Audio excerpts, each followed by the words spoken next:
Hello traders, this is John Kicklighter, Chief Strategist for DailyFX.com, here with a Forex strategy video in which we're going to talk about drawing proper trend lines. Now this is not a basic course on picking troughs and peaks and establishing a straight line. We're going to talk about what really makes a trend line meaningful and how it can play out, whether it be a hold and reversal or whether it be a breakthrough. All right. The most important thing about a trend line is that it actually speaks to a large set of traders. Many people recognize it, many people are reacting to it, because that is how it actually develops itself. All right. Now, this is a common question I get oftentimes, and some people ask questions related to it, not knowing that they are actually referencing a similar situation. So what I want to do is look at these trend lines in context of very important levels that we currently have in the markets that will be facing us when we open up for trade on Monday. We'll start off our conversation here with the dollar-yen.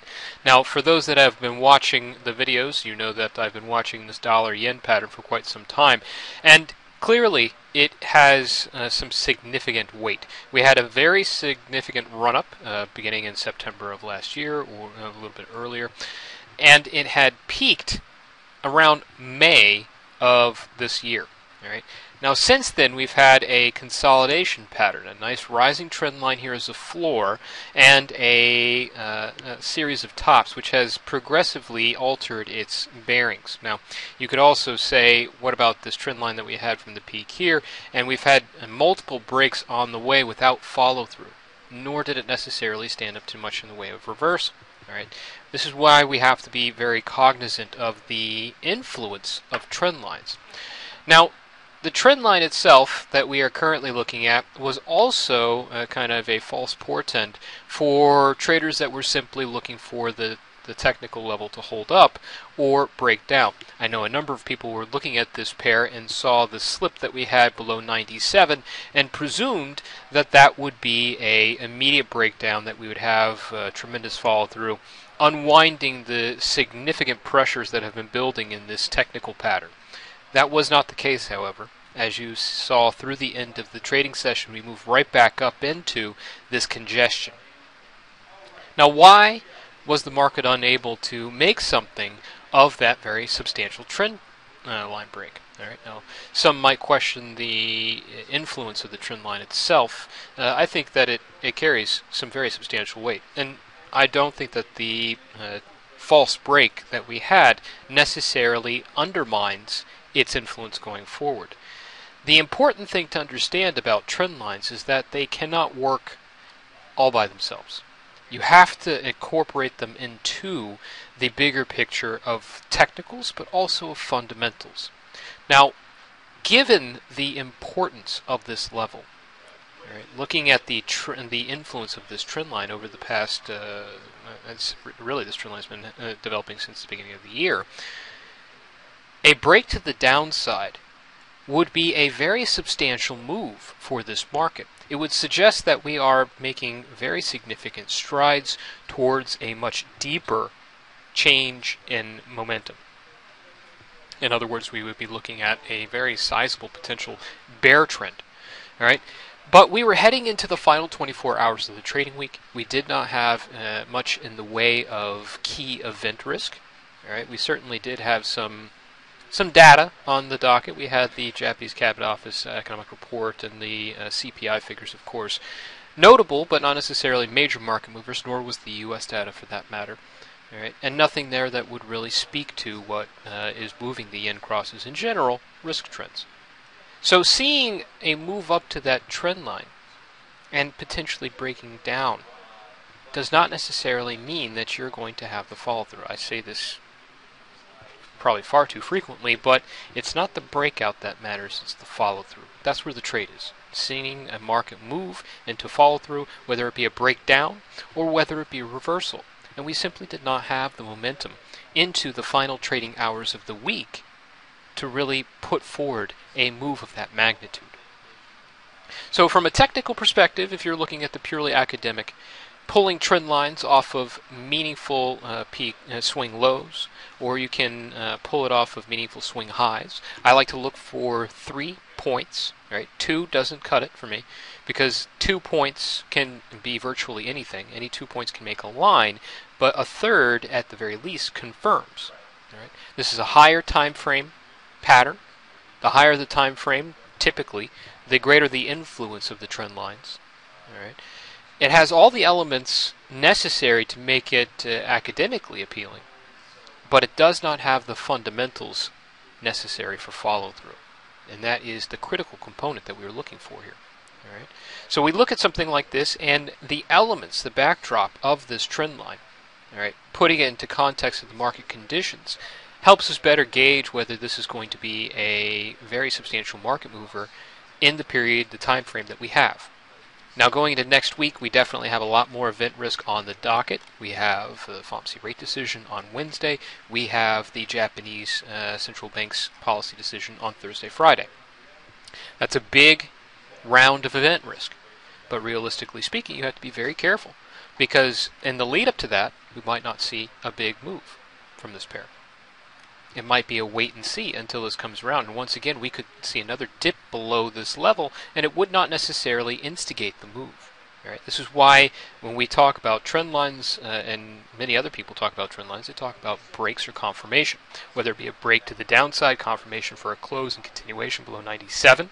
So you look for a catalyst, something that's actually achieving this move, as well as the actual close for confirmation, or you can see a reversal under the same circumstances, something that's really driving it higher, whether it be dollar bullish or whether it be risk on that really helps out the yen crosses, and then you see the technical break and hold above that level.